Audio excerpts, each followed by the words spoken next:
V tomto videu si ukážeme, ako zmeniť mikrobit na jednoduchý merač teploty. Každý mikrobit obsahuje čip, ktorý umožňuje zmerať túto teplotu, takže by to nemal byť zásadný problém.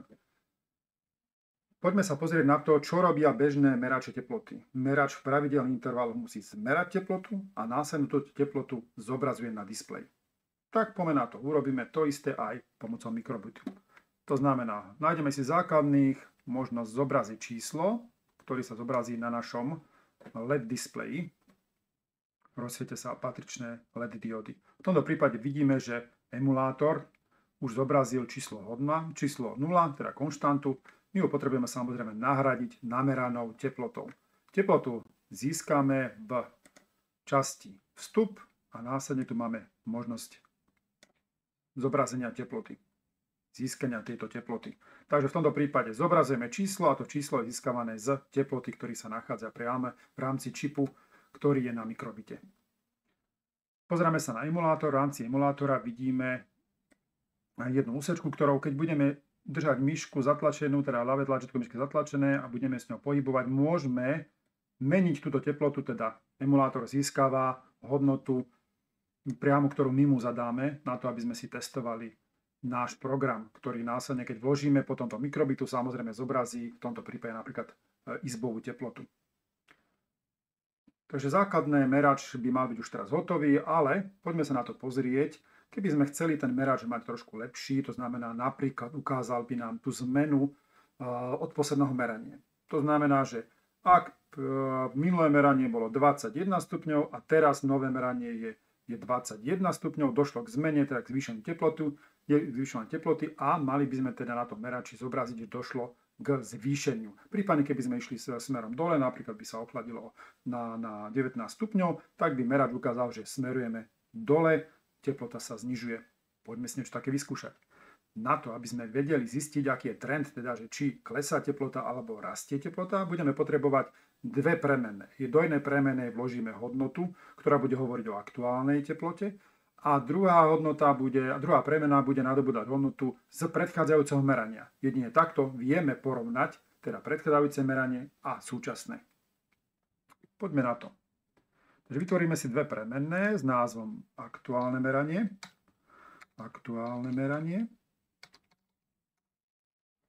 A druhú premenu si hneď vytvoríme a dáme predchádzajúce meranie.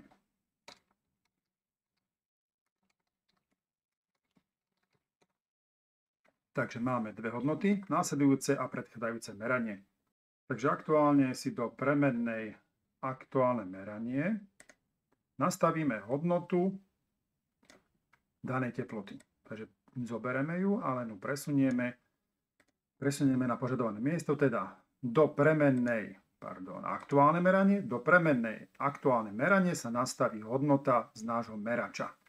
Následne môžeme túto premennú zobraziť. To znamená, ideme premenná, aktuálne meranie a miesto konštanty 0, teda čísla 0, necháme zobraziť aktuálne meranie. Takže keď spustíme náš program, malo by sa udiať presne to isté ako predtým, ale už s tým, že teda používame prvú premennú na to, aby sme uchovali túto informáciu a následne ju zobrazíme. Teraz by sme mali zobraziť ten trend, ktorý určuje, či teplota rastie alebo klesá, prípadne sa nemení. To by sme mohli urobiť jednoduchým spôsobom znázorniť šípky hore, šípky dole, prípadne rovnej čiary, ktorá by znázornila, že k zmene teploty nedošlo. Z tohto pohľadu je to len porovnávanie predchádzajúceho merania voči aktuálnemu meraniu. Takže môžeme ísť do logických operácií a budeme tam mať nejakú podmienku, ktorá nám určí, že ak matematická operácia, kde budeme porovnávať menšie, väčšie. To znamená, že ak predchádzajúce meranie, to znamená premenná predchádzajúce meranie je menšie, ako je aktuálne meranie, takže znova premenná aktuálne meranie, tak v tom prípade budeme zobrazovať šípku smerom hore. To znamená, teplota sa zvyšuje. Takže ideme znova na základné zobrazenie LED a môžeme si tu nakresliť nejaké zvyšovanie teploty. Jednoduchú šípočku si spravíme. To znamená v tomto prípade, ak predchádzajúce meranie je menšie ako aktuálne meranie, zvyšuje sa nám teplota. Inak tu ešte nemôžeme, musíme mať ďalšiu podmienku a tá ďalšia podmienka, ktorú si môžeme takto jednoducho nakopírovať, keď je zvýraznený celý žltý pásik, tak kopírujeme celú podmienku. To znamená, dáme práve tlačítko, dáme duplikovať, aby sme sa neupísali, neuklikali a dáme, že ak predchádzajúce meranie bolo väčšie ako aktuálne meranie, tak dochádza k zníženiu teploty.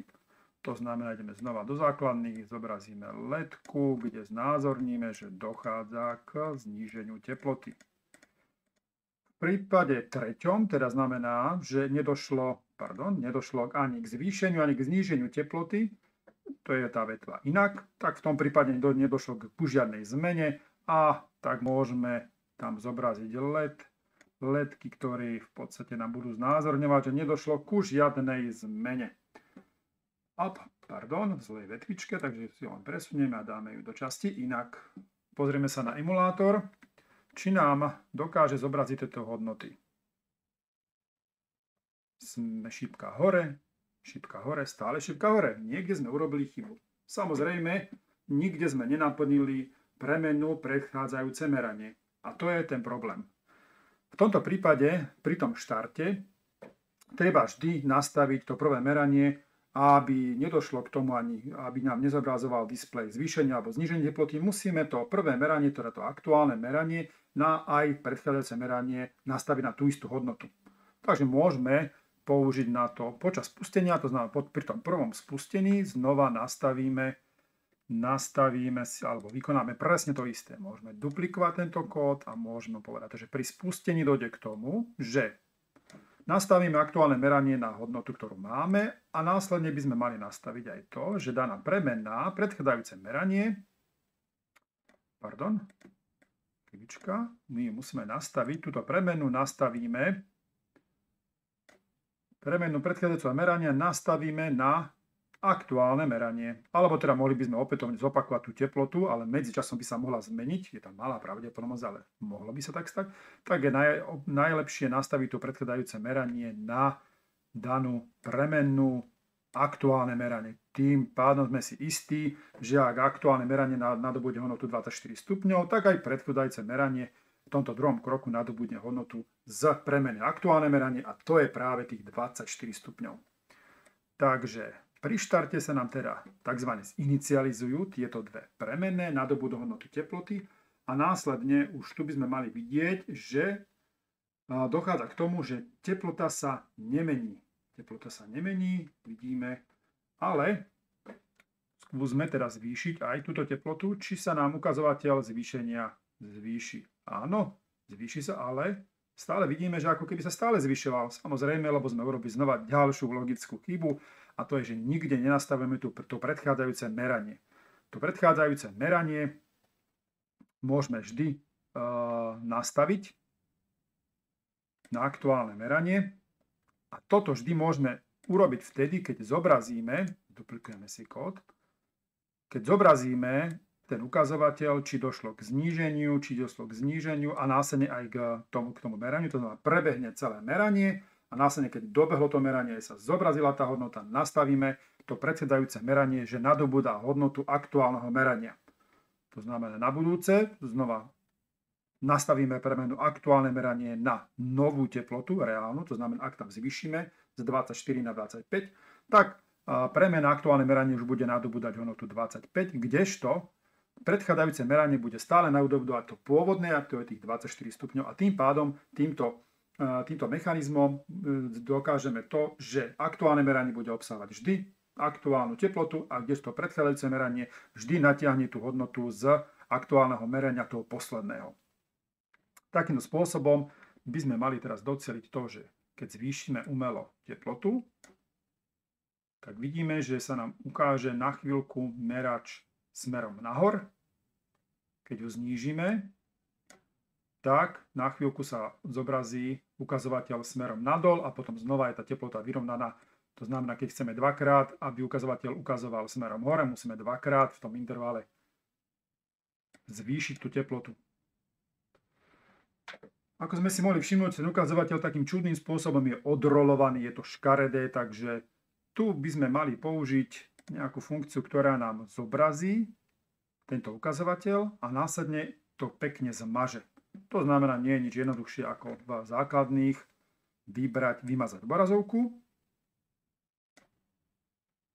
Poďme sa na to pozrieť. Takže zmeráme, ukáže sa nám ukazovateľ, ale vidíme, že veľmi na krátku dobu to tam preblikne, takže môžeme. Zobrazí sa ukazovateľ, môžeme na moment počkať. To znamená, v tomto prípade vždy dáme pozastaviť, aby sme sa mohli na ten displej pozerať dlhšie. Pozastavíme ho napríklad na 500 milisekúnd, to znamená, to je pol sekundy. Skúsme sa teraz na ten program pozrieť. Takže áno, vidíme, že nedošlo k zmene teploty. Znova nedošlo k zmene teploty. Teraz skúsime navýšiť teplotu, takže ukazovateľ by nám mal ukázať navýšenie teploty. V poriadku. Pri ďalšom meraní znova znížime teplotu, teda je vyrovnaná a znova, keď znížime túto teplotu, tak ukazovateľ ukazuje smerom nadol.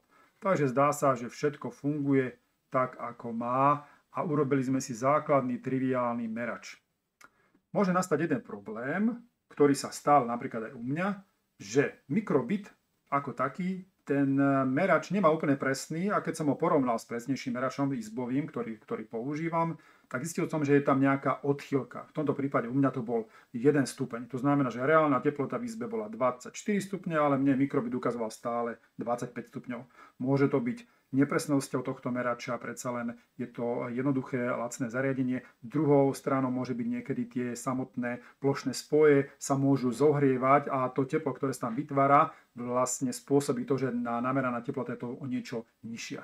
To znamená, že keď sa pozriem na profesionálny merač, alebo teda kvalitný merač a môj mikrobit, môže dojsť nejaké odchýlke. A to by som teda nechcel, aby mi tento merač nemeral nejaké presné hodnoty. A preto je vhodné urobiť tzv. Kalibráciu, robia sa to aj pri iných zariadeniach. To znamená, že porovnáme to jednoduchšie zariadenie proti profesionálne, zistíme, aha, tak náš merač merá o plus 1 stupňov Celzia, tak my si urobíme tzv. Korekciu. To znamená, každá nameraná hodnota, ktorú získame, ju znížime alebo zvýšime o nejaký, v tomto prípade, minus 1 stupeň, aby sme nadobudli hodnotu, ktorá je bližšia k tomu reálnemu, kvalitnejšiemu meraču. Nazveme si tu premennú, v tomto prípade korekcia. Korekcia teploty. Korekcia teploty. A túto korekciu teploty si môžeme nastaviť. V tomto prípade môj mikrobit meral vždy o 1 stupeň viacej. V tomto prípade dáme ho na hodnotu minus 1.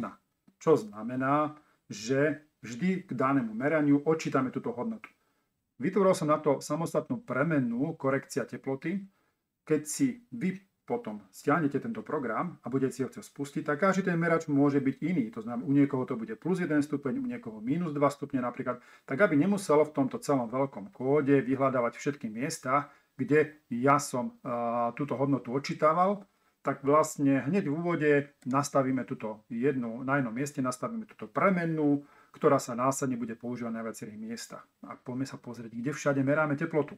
Meráme na tomto mieste a na tomto mieste. Teda miesto tejto priamo nameranej hodnoty to zameníme za matematiku, kde k tej hodnote prirátame moju korekciu. Takže v tomto prípade môžeme vyňať, to znamená, že vyjmeme túto teplotu a k tejto teplote prirátame moju premennú, ktorú sme si vytvorili, tzv. Korekcia teploty. A následne môžeme celú túto operáciu matematickú nastavíme aktuálnu meraniu na teplotu, ktorá je priamo meraná priamo z mikrobite a pripočítame moju korekciu. V tomto prípade tá moja korekcia je minus 1 stupeň, to znamená, že musím odčítať 1 stupeň, aby som získal tú reálnejšiu hodnotu z kvalitnejšieho merača. To isté programe používam na dvoch miestach, tak tú istú operáciu musím vykonať aj tu. Najjednoduchším spôsobom práve tlačítko duplikovať kód. Tento môžeme vyhodiť stadiaľ a následne ho nahradíme týmto potom zmažeme. Mali by sme získať korigované teploty. To znamená, že môžeme sa pozrieť na emulátor. V emulátore posielam, tu mám 21 stupňa Celzia, ale na displeji sa mi zobrazuje už skorigovaný, teda o 1 stupeň znížená teplota. Takže teraz sme naozaj urobili jednoduchý merač, dokonca aj s korekciou, keďže mikrobit nie je až taký kvalitný. Dokonca som našiel, mám 2 mikrobity a jeden meria o minus 2 stupne a jeden o minus 1 stupeň. Takže naozaj každý ten mikrobit môže byť trošku iný a preto je tam vhodné urobiť takúto jednoduchú korekciu, aby sme tie merače dostali na rovnakú hodnotu. Takže ako ste mohli vidieť, nebolo to vôbec náročné, ale už sa nám to trošku komplikovalo, ale myslím si, že výsledok stojí za to. Naozaj dobrý merač, ktorý môžete potom použiť. Môžete ho dať von na balkón, môžete si kľudne zmerať teplotu, takisto v izbovej teplote, ale nebojte sa ho použiť napríklad na to, že ho dáte do chladničky.